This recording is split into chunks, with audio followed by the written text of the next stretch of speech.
মোদিজির মন কি বাত 134তম। আমরা এখানে সবাই উপস্থিত হয়েছি 144 নম্বর ওয়ার্ডের 290 ও 91 ওয়ার্ডের সমস্ত মানুষ।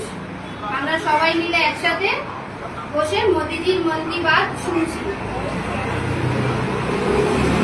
আপনার ইলেকশন,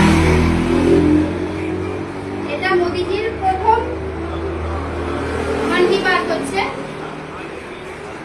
আমরা সবাই এতদিন মোদিজির অনুপ্রেরণায়, মোদিজির দেখানো পথ অনুসরণ করেই আমরা চলে এসেছি।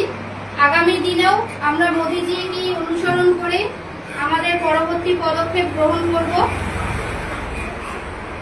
আমাদের যশস্বী প্রধানমন্ত্রী, উনি আমাদের সবকিছু, উনি যেভাবে আমাদের পথ দেখাবেন আমরা সেভাবেই আগামী দিনের পথ চলব।